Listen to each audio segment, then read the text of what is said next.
He's just seeking attention. He wants attention so bad. It's not like Big Brother brings in random people that we don't know. Play the games against them when they go in with the angry. She's a very strong woman. She's equally soft as well. And it's just how we connect on that kind of like deep level. And she's super understanding. These ones are there doing lovers meeting. I beg you, let's see roads. They should shift. Let's see roads. What's all the, you know, I like her, I like, this is what I like about her, I like you because you are this. Let's hear what Jerry. People that don't have sheep, what are they going to do now? So let me give you guys updates on what has been happening in the house. I'm here with all the juicy and non-juicy gist. Welcome back to my channel. If you're new here, please do want to subscribe, turn on your post notifications so that you can get notified each time I post a brand new video. And do not forget to give this video a thumbs up. Only the OGs on this channel will remember this face cap look. So first of all, I'm going to talk about the video that I saw just before I started making this video. I saw a clip where they released a clip where Handy scattered their Jenga game that night, where she was fighting with her sister, where they were having that whole argument, and the housemates went out to check to see what was going on. So they released the clip and it was serious. So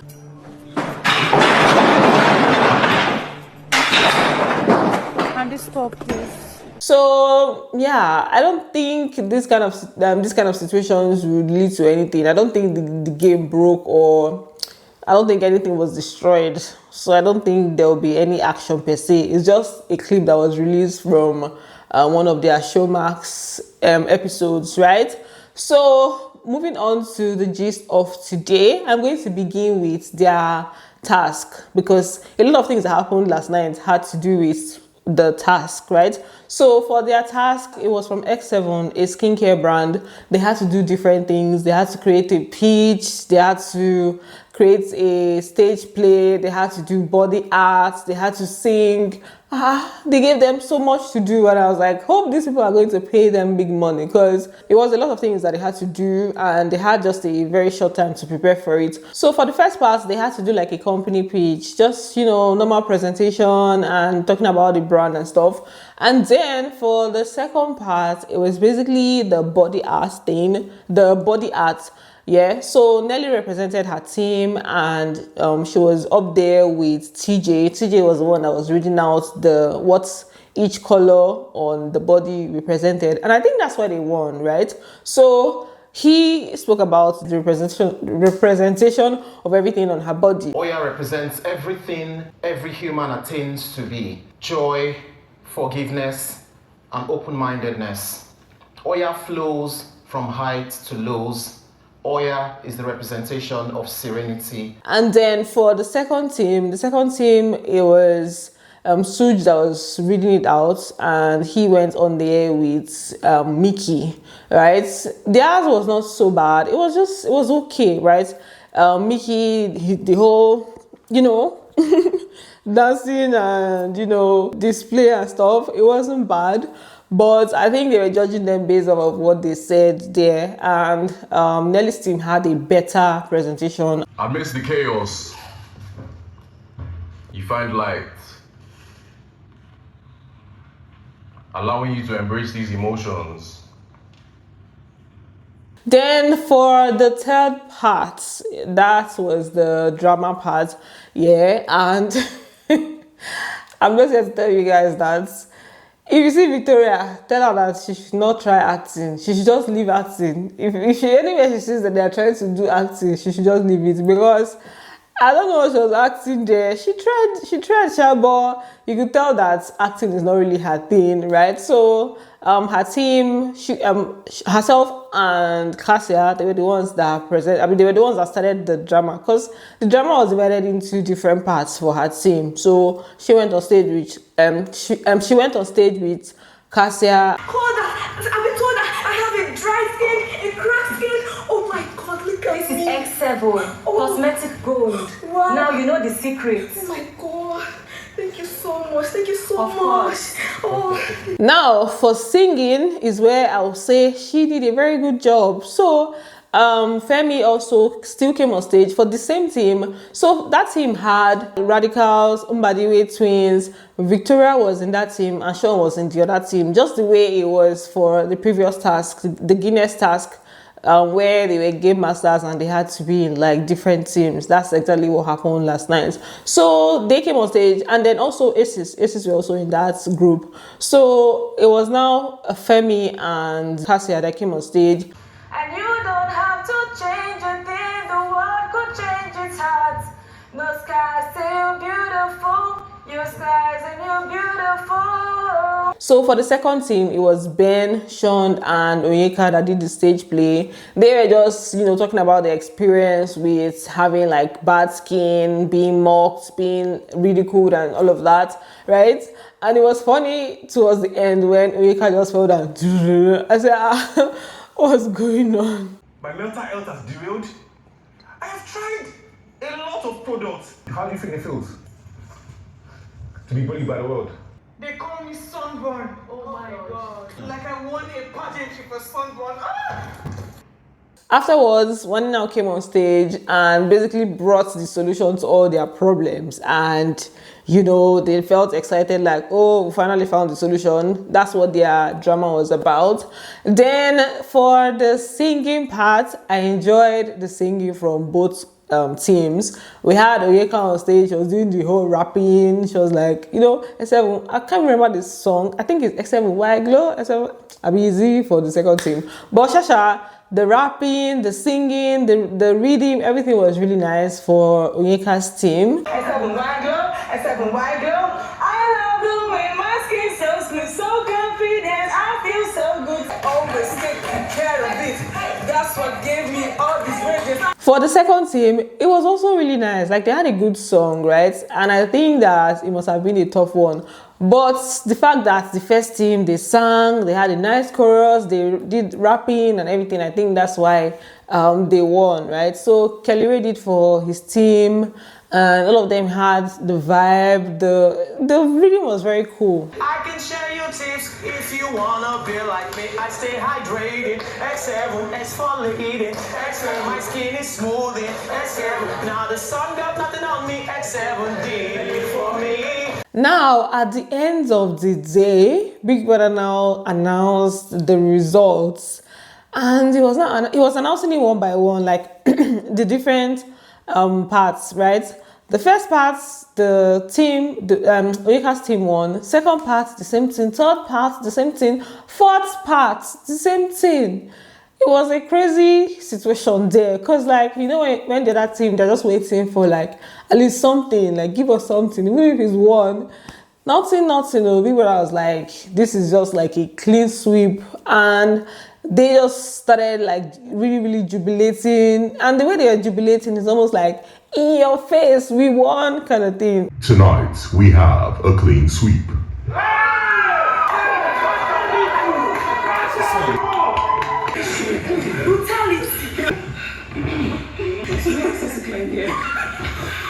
Yo, it was not a small something. They really did pepper them. It was a pepper them situation. And apparently, they still went to the house, to the locker room, and kept that energy, right? And some of the housemates were not so comfortable with it. And in fact, we're going to get to the results, the outcome of this situation later on, after the pool party gist. It's not as if the pool party has a lot to be said from it, because it was literally like a snooze fest. They were just there.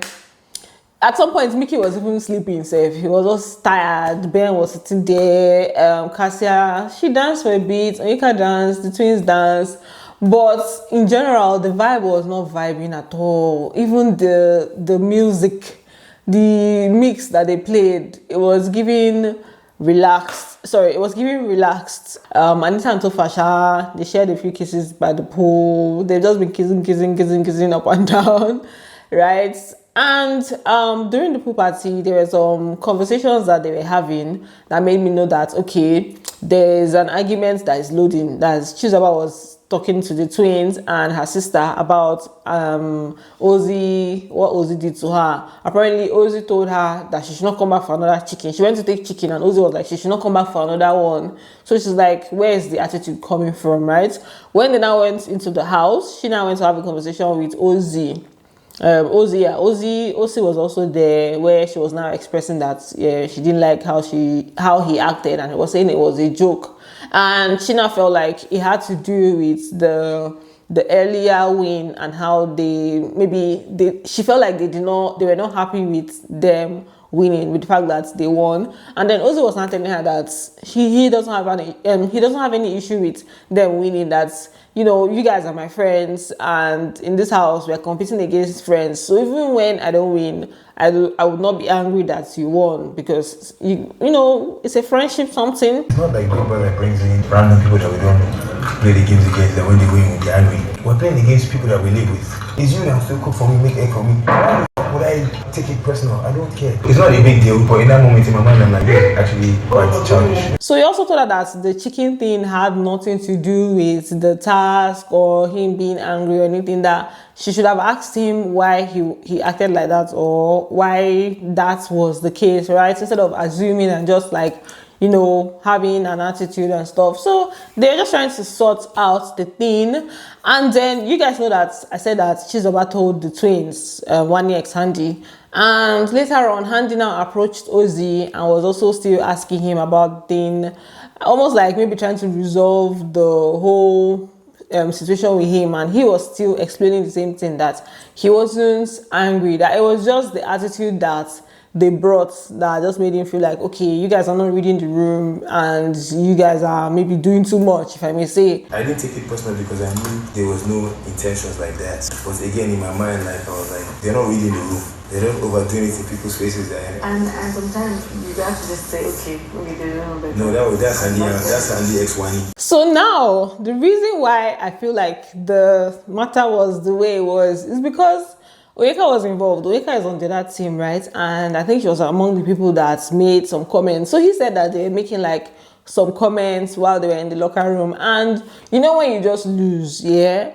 you lose that way, it's not just losing. So it was a thing, like I said, they lost all 4 parts and they were still feeling some type of way. Now you can jubilate all you want and everything, but the way they were celebrating their win, it was almost like in your face, we won kind of thing. You get, and it can be painful. It can be painful. It's not like you're angry that the other team. It's not like you'll be angry that the other team won, but it's just like, okay, right now I'm feeling bad that I just lost in a very, very terrible way, and then this is what is coming. So I do understand him from that angle of like, are you not reading the room? Everybody's still trying to be like calm and sober. But then the fact that ONYEKA was also involved now makes it feel like, okay, is it because it's from her, or were you just genuinely irritated because of the entire attitude, or because she was involved? So the whole thing was just raising that dust, or just raising that whole thing. Just raising the matter, or making it more than it was. So in the conversation, he still spoke about I think HANDI brought up ONYEKA. Somebody brought up the ONYEKA's issue, and he spoke about it briefly. And ONYEKA was also talking about the Ozee thing, that's the fact that Ozee has been talking about their matter since. I've been telling you people that Ozee has been on about it. So ONYEKA was just telling Femi that he's just looking for attention so bad. He's just looking attention. He wants attention so bad.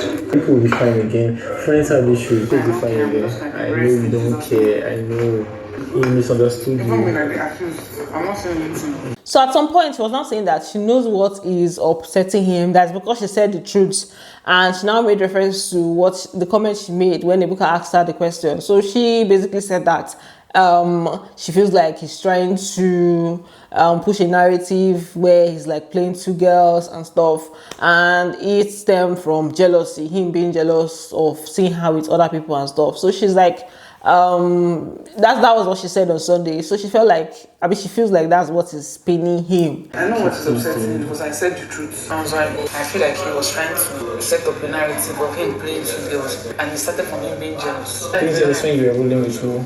Other people. This thing don't happen. People can't people saying I mean like you. Let us rest in Jesus' name. Then she also mentioned that she tried talking to Ozee and he was not responding to her. So, you know, what was she supposed to do? I actually did not know that she even tried to have a conversation with him, because the way he has been talking about it, saying that, oh, she has not even tried to come sort things out, fix things, then he can now consider. So she's saying that she tried to reach out. Maybe he didn't know that she was trying to talk or something. I don't know, but she said that she tried to reach out and he wasn't giving that. He didn't respond. On top of that, also was not saying that, Mama, I'm talking to him. I'm like, I went to go and talk to him. He refused to answer me. I'm like, whatever is burning you, bring it out and talk about it. She was like, but if you think that I'm going to follow you and be begging you, I'm not a baby. So before I continue, I just want to say that I really like how Femi is as a friend. Based off of what I've watched on the show, he's that person that you can, you know, rely on. Even in your absence, you know that this person will stand up for you, because there are several times where maybe someone may have brought a conversation to him about somebody that he knows, right? You may say, oh, this is what is going on, this is what is going on. He would give you his own experience with the person and just make you see that, okay, maybe this is not what the person intended, or this is not how this person is. You know, I like that.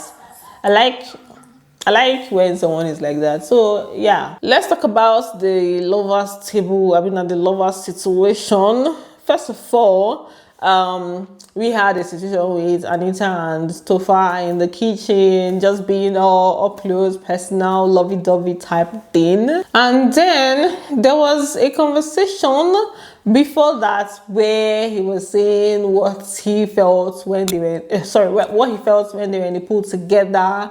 He was like, you know, life is worth living again. Just onto how he was feeling at the time, the whole scenario at the time. Like, oh, seeing this person, you just feel like it's all worth something. I think when we entered the life is worth living again.